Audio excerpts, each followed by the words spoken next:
Dans cette activité, on me demande en premier d'imaginer un dispositif expérimental qui permet d'obtenir la courbe d'évolution de la résistance de la CTN en fonction de la température. Donc on me demande de tracer la courbe R en fonction de la température. Alors comment obtenir une courbe R en fonction de la température? Il faut que je place ma CTN dans des conditions dans lesquelles la température va varier. Alors pour obtenir des conditions expérimentales comme ça, on peut avoir recours par exemple à ce qu'on appelle un bain. Donc on peut ici placer dans un récipient type bécher par exemple, on peut mettre par exemple de l'eau. Notre CTN va être placée à l'intérieur, donc elle sera par exemple ici au bout d'une tige qui va plonger la CTN dans l'eau. Donc on a notre CTN qui est ici. On va devoir mesurer à l'aide d'un appareil la résistance de la CTN. Donc pour mesurer la résistance, je fais appel à un ohmmètre. Donc ici, j'ai un appareil appelé un ohmmètre, donc qui va mesurer la résistance R de ma CTN. Il faut que ce dispositif puisse faire varier la température de l'eau. Je peux par exemple ici disposer d'un système qui sera par exemple un agitateur magnétique chauffant, ici, qui va me permettre de faire varier la température de l'eau. Il faut que je mesure la température de l'eau au cours de mon expérience. Donc je vais plonger dans l'eau ici une sonde thermométrique reliée à un thermomètre qui va me permettre d'avoir accès à la valeur de la température T. Voilà. Donc je peux, avec ce dispositif expérimental, faire varier la température du milieu dans lequel se trouve la CTN et mesurer sa résistance. Dans la deuxième question, on me demande de déterminer l'incertitude sur la mesure de la température du bébé lorsqu'elle est de 38 degrés. Alors j'ai une relation dans le document qui me permet de calculer l'incertitude. Delta RT sur RT. Donc on me dit de calculer cette incertitude à 38 degrés. Ça veut donc dire que la température T dont on me parle dans ce premier terme-là, la température T c'est 38 degrés. Donc la température T c'est 38 degrés Celsius. Voilà.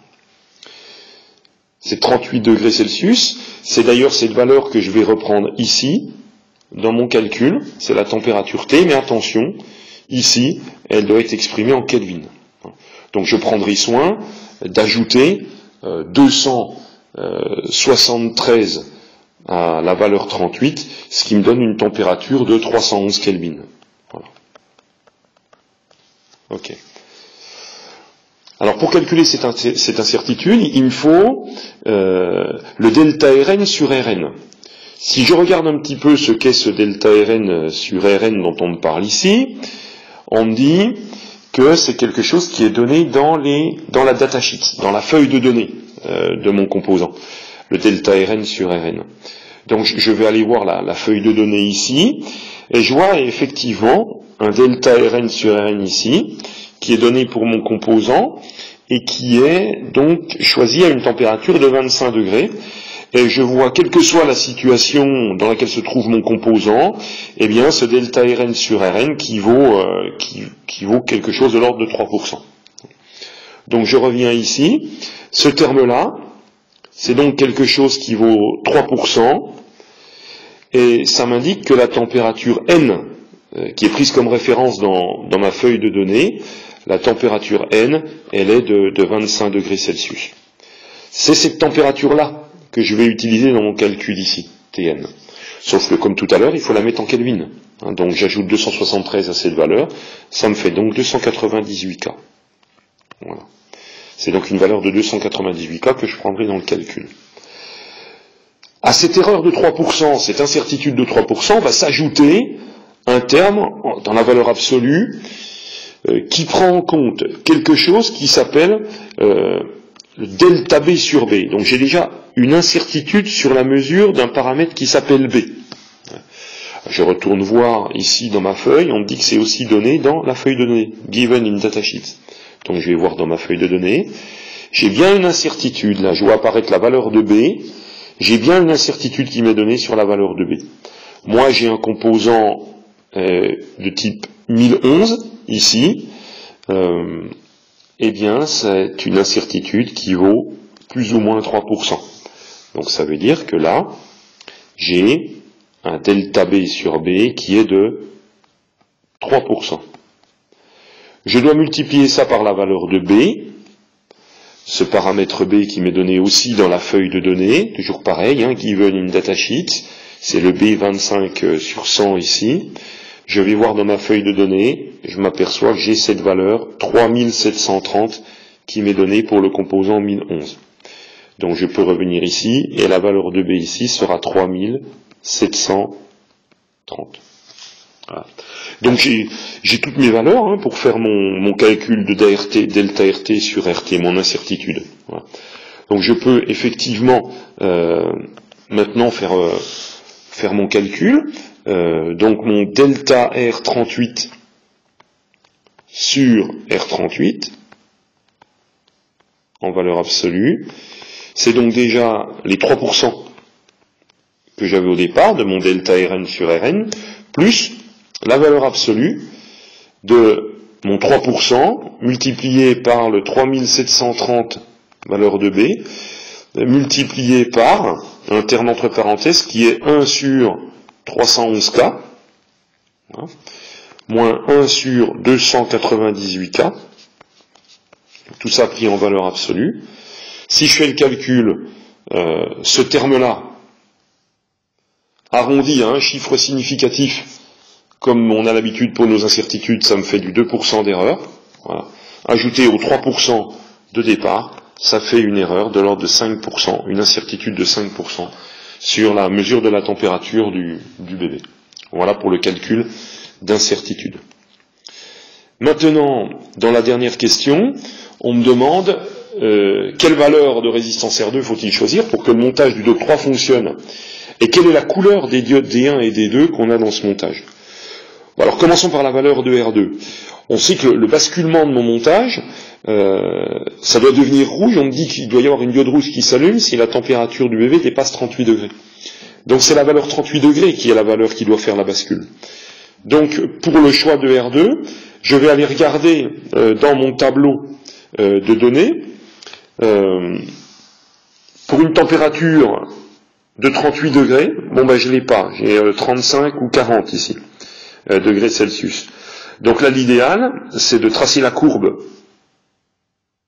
résistance en fonction de la température, et puis de faire une lecture graphique pour avoir, pour une température de 38 degrés Celsius, la bonne valeur de résistance à choisir pour faire la bascule.